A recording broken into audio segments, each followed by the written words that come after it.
মুখ্যমন্ত্ৰীয়ে event management কৰা নাই যে বাহ পাব লাগে। লুৰিণজ্যোতিয়ে টোপনি ধৰিছে মুখ্যমন্ত্ৰী হিমন্ত বিশ্ব শৰ্মাৰ। লুৰিণজ্যোতিৰ পাশুপাত অস্ত্ৰত ধাৰাসায়ী হিমন্ত বিশ্ব শৰ্মা।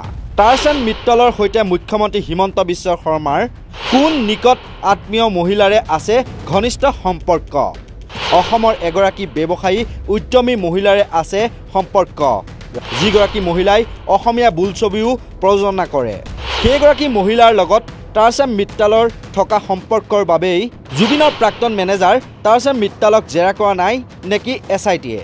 অসমৰ প্ৰাণৰ শিল্পী জুবিন গাৰ্গৰ প্ৰাক্তন মেনেজাৰ টাৰ্চেন মিট্টলক কিয় SITয়ে জেৰা কৰা নাই? মুখ্যমন্ত্ৰী হিমন্ত বিশ্ব শৰ্মাৰ অতি নিকট আত্মীয় এগৰাকী মহিলাৰে থকা সম্পৰ্কৰ বাবেই টাৰ্চেন মিট্টলক SITয়ে জেৰা কৰা নাই নেকি? এই বিস্ফোৰক অভিযোগ কৰিছে অসম জাতীয় পৰিষদৰ সভাপতি লুৰিণজ্যোতি গগৈয়ে। এক সংবাদমেল সম্বোধন কৰি অজাপৰ সভাপতিগৰাকীয়ে কয় যে টাৰ্চেন মিট্টলৰ সৈতে মুখ্যমন্ত্ৰীৰ অতি নিকট আত্মীয় এগৰাকী মহিলাৰ ঘনিষ্ঠ সম্পৰ্ক আছে।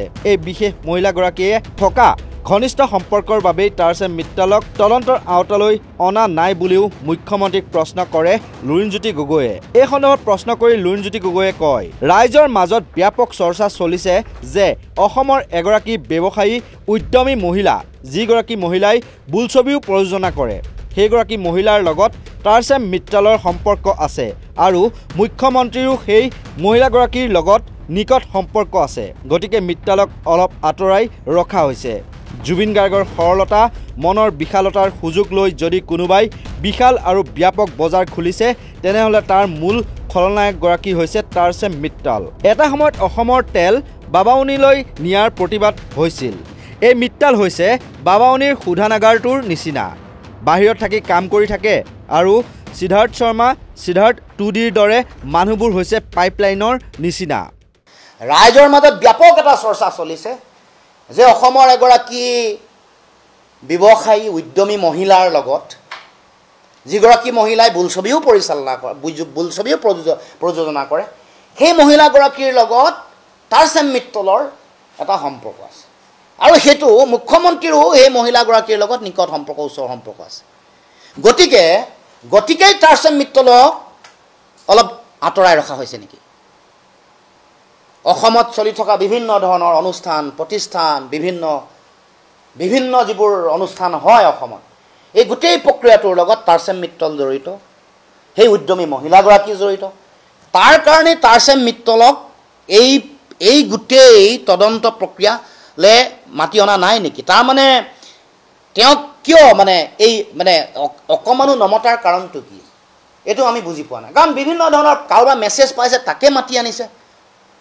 জুবিন গাৰ্গ ডাঙৰীয়াৰ মোবাইলটোত কাৰোবালৈ মেছেজ কৰবা, কাৰোবাৰ ফটো থকা কিবা XYZ কিবা কথাতে কাৰোবাক মাতি আনিছে, মাতি আনি ঢাক ঢোল। জুবিন গাৰ্গ ডাঙৰীয়াৰ সৰলতা, জুবিন গাৰ্গ ডাঙৰীয়াৰ মনৰ বিশালতাক সুযোগ লৈ যদি কোনোবাই বিশাল বেপাৰ আৰু দালালি আৰু বজাৰ যদি কৰিছে, মূল খলনায়কগৰাকী টাৰ্চেন মিট্টল। এটা সময়ত যে আমি আন্দোলন কৰিছিলোঁ, অসমৰ পৰা তেল বাৰাউনীলৈ লৈ গৈছিলে, যাৰ কাৰণে তেল শোধনাগাৰ আন্দোলন হৈছিলে, যাৰ কাৰণে এটা সময়ত তেল অৱৰোধৰ আন্দোলন হৈছিলে, এই টাৰ্চেন মিট্টল হৈ গ'ল বাৰাউনীৰ শোধনাগাৰটোৰ নিচিনা। শোষণটো বেলেগত থাকি কৰি থাকে। এই সিদ্ধাৰ্থ শৰ্মা আৰু সিদ্ধাৰ্থ 2D নামৰ এই মানুহবোৰ হৈ গ'ল পাইপলাইনবোৰৰ নিচিনা। অজাপৰ সভাপতি লুৰিণজ্যোতি গগৈৰ এই প্ৰশ্ন উত্থাপন কৰাৰ পিছতে এতিয়া প্ৰশ্ন উদয় হৈছে, কোন এই বিশেষ মহিলাগৰাকী?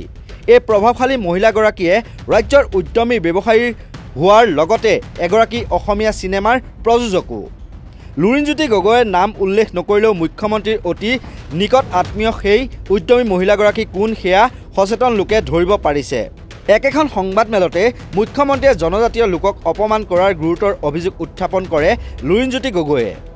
উল্লেখ্য যে কিছুদিন পূৰ্বে জুবিন গাৰ্গৰ সমাধিত মদ ঢালি শ্ৰদ্ধাঞ্জলি জনোৱা কাৰ্যক মুখ্যমন্ত্ৰীয়ে তুচ্ছ তাচ্ছিল্য কৰিছিল। মুখ্যমন্ত্ৰীৰ এই সামন্তবাদী আৰু ব্ৰাহ্মণ্যবাদী আচৰণেৰে জনজাতিসকলক চূড়ান্ত অপমান কৰা বুলি তীব্ৰ সমালোচনা কৰিছে লুৰিণজ্যোতি গগৈয়ে। গগৈয়ে কয়, জনজাতীয় কিছুমান জনগোষ্ঠীয় সমাজত মদ দিয়াৰ পৰম্পৰা আছে, আমাৰো সাজ দিয়াৰ নিয়ম আছে। গতিকে অসমৰ খিলঞ্জীয়া জাতি জনগোষ্ঠীৰ সংস্কৃতিক অপমান ভেঙুচালি নকৰিব।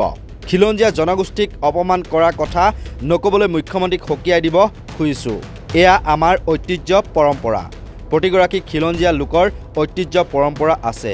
মোৰ মা জীয়াই থাকোঁতে মোৰ মাৰ লগত মই নিজে বহাগ বিহুৰ প্ৰথম দিনটোত বা গৰু বিহুৰ দিনা খিলঞ্জীয়া জনগণক অপমান কৰা কথা মুখ্যমন্ত্ৰীয়ে নক'ব, সকীয়াই দিব কৈছোঁ।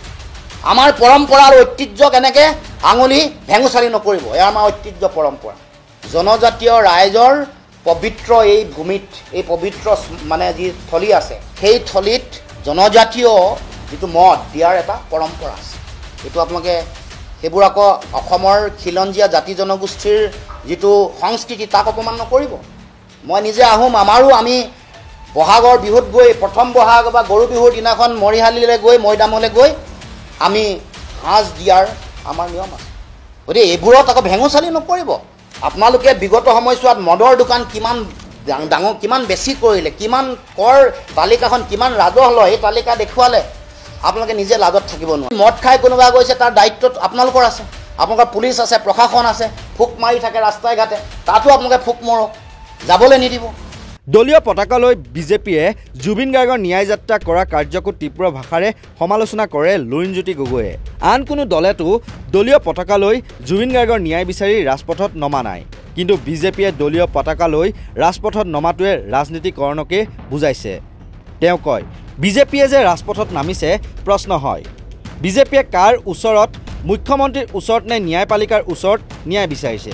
ন্যায় সংহিতাৰ মতে আইনে নিজে নিজৰ বাট ল'ব, কিন্তু অভিযোগনামা শক্তিশালী পানী নসৰকা হ'ব লাগিব। বিজেপিয়ে যে ন্যায় বিচাৰি ৰাজপথত নামিছে তাৰ মানে বিজেপিৰ এতিয়া অসমৰ গৃহ বিভাগৰ প্ৰতি আস্থা নাই। তেওঁলোকৰ আৰক্ষী, CID বা SITৰ ওপৰত কোনো ধৰণৰ আশা ভৰসা নাই।